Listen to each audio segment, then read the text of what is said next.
I was going to post some pictures and videos from last night's Estación de la Cruces, the Stations of the Cross, but I thought maybe some of you might like a little context because you might not know what the Stations of the Cross are, or what they're supposed to mean.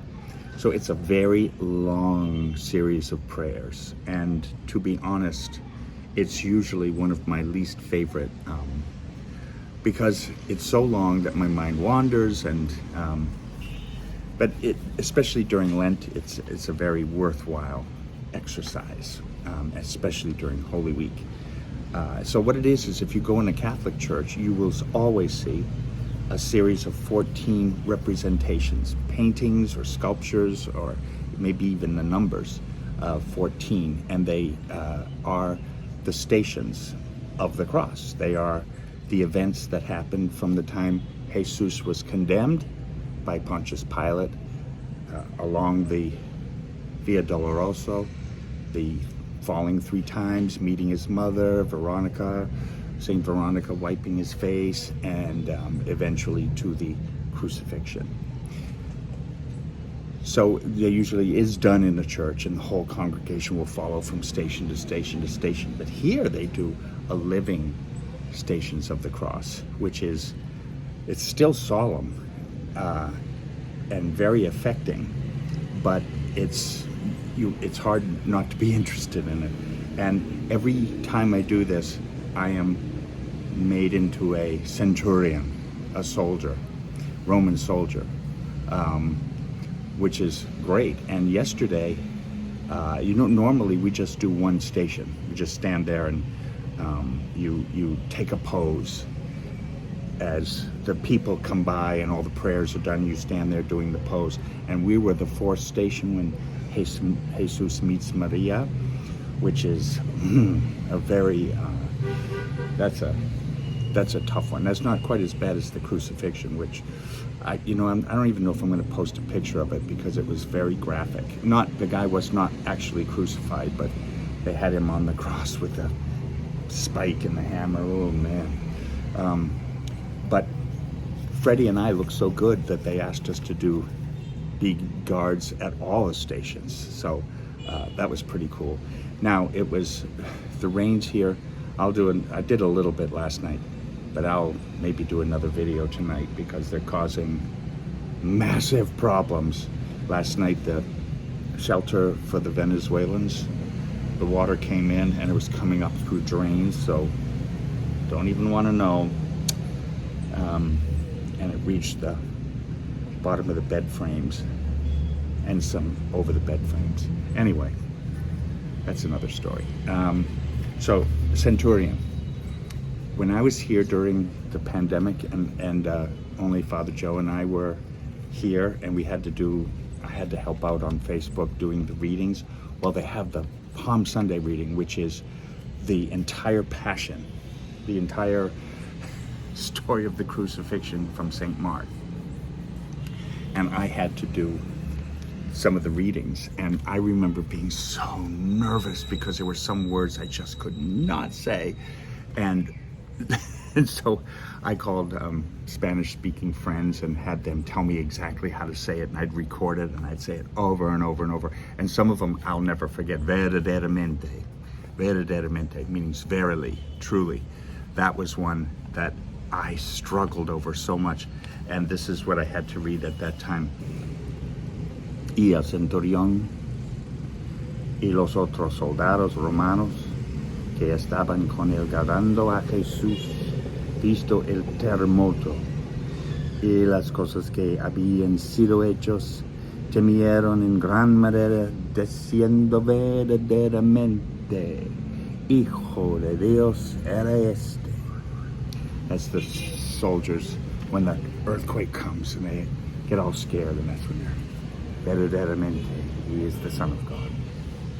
So, yeah.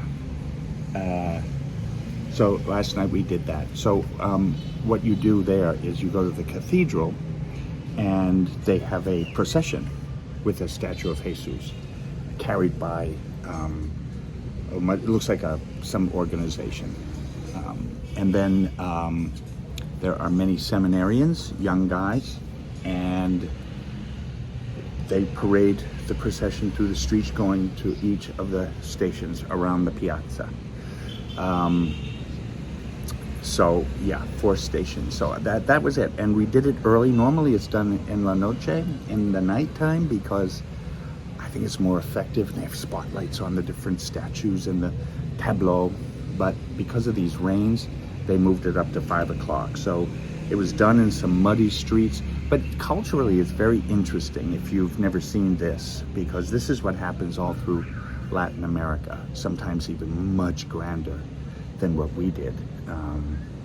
But yeah, so here you go. There's the cathedral, and there's the mud. There I am with Freddie. They used magic marker on our faces to give us those beards, and thankfully it did come off. I thought it was permanent. Here is poor sinner Renzo being struck by a Roman soldier. Cantamos. El coro, cantamos. This is something I love. You see this a lot, all through Latin America. Lots of processions out into the streets. Very colorful, very interesting. Especially at night, you can imagine all the spotlights on. Jesus, there's Freddie. This must be sort of a Knights of Columbus organization. The gentlemen in the purple. And it's not just men. I saw some ladies too wearing veils.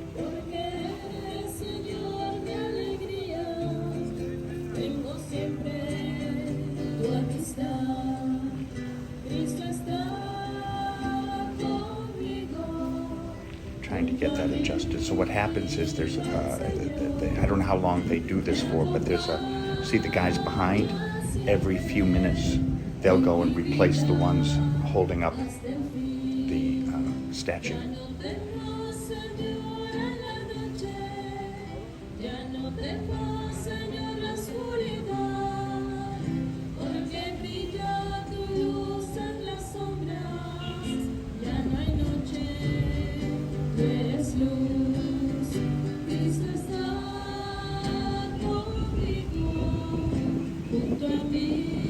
Go all around the plaza with that. Here's all the seminarians in the lead. And they lead the statue through all the stations. There's Freddie with Jesus. There's the first station when he's condemned. That's Barabbas in the front and King Herod in the back. This must be, I don't know which one. This is one of the falls.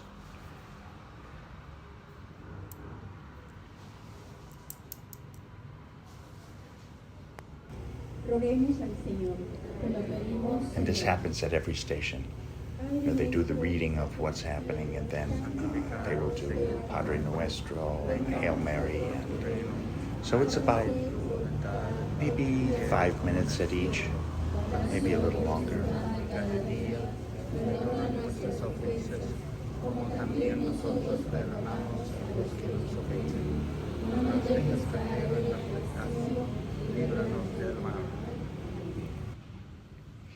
Everybody wanted to take their picture with the centurion, the brutal centurion. That was a long day, I gotta say. So I think at the end, Freddie and I were ready to hang up our helmets until next year.